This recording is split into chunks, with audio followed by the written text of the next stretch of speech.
आम बजट आ चुका है और आम आदमी को इनकम टैक्स स्लैब में कोई राहत नहीं दी गई है। हालांकि आम आदमी इसी बात का इंतज़ार कर रहा था आज के आम बजट में और क्या क्या महत्वपूर्ण बातें रही हैं। वित्त मंत्री निर्मला सीतारमण जी की तरफ से हमारे साथ करनाल में एक सीए की टीम पूरी मौजूद है, उनसे जानने का प्रयास करेंगे कि जो आम बजट में बातें रखी गई हैं, चाहे वो कृषि को लेकर हो, चाहे आरबीआई की तरफ से इस साल आने वाली क्रिप्टो करेंसी को लेकर हो, या फिर जो क्रिप्टो करेंसी पर टैक्स लगाया गया है उसको लेकर हो, किस तरीके से देखते हैं कि जो आम आदमी जिस पर नज़र लगाए बैठा रहता है कि टैक्स स्लैब में कुछ राहत मिलेगी, उसमें राहत नहीं मिली है, तो कहीं ना कहीं निराशा हाथ लगी है।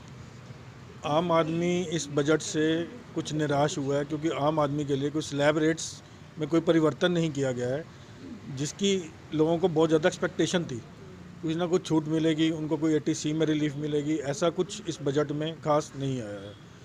उसके अलावा इन्होंने कुछ राहतें दी हैं, जैसे इन्होंने रिटर्न फॉर्म के अपडेटेड फॉर्म्स लिए हैं और उसमें टाइम लिमिट को बढ़ाया है। क्या क्या रहने वाला है, अगर आम भाषा में समझा जाए तो उसमें क्या रहने वाला है? उसमें अब इन्होंने टाइम लिमिट बढ़ा दिया, उसमें 2 साल का टाइम इन्होंने from the end of the relevant assessment year दिया है।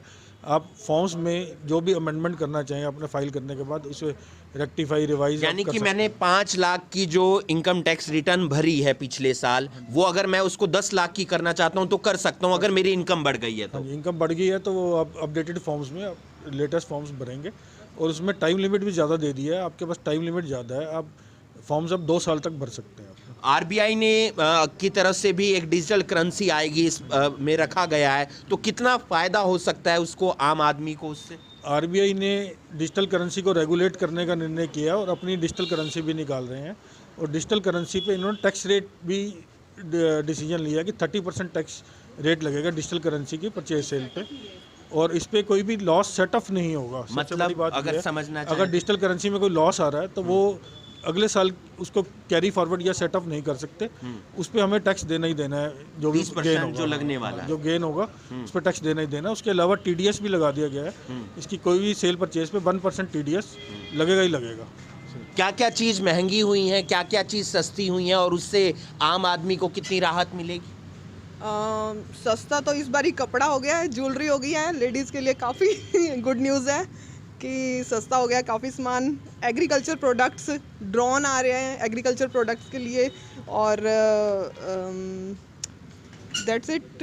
किस तरीके से देखते हैं कि आपके पास भी बहुत सारे लोग इनकम टैक्स भरने के लिए आते हैं, सबकी नज़र रहती है कि इनकम टैक्स स्लैब में कुछ बदलाव होगा, लेकिन वो बदलाव नहीं हुआ है और पिछले 7 सालों से बदलाव नहीं हुआ है। आपको लगता है कि वो बदलाव होता तो शायद ज़्यादा राहत मिलती? हाँ जी, बिल्कुल श्योर। अगर इनकम टैक्स स्लैब में चेंजेस होते हैं ना, तो मतलब नंबर ऑफ़ रिटर्न्स ज़रूर बढ़ जाती। उससे उनको मतलब जो लेमैन है ना, वो अपना भर सकता है रिटर्न, अपनी इनकम भी शो कर सकता है। पर्पसली उसको अपना लोन वगैरह अगर कुछ चाहिए वो भी अच्छे से मिल पाता, तो अच्छा होता अगर स्लैब रेट में चेंजेस होते तो।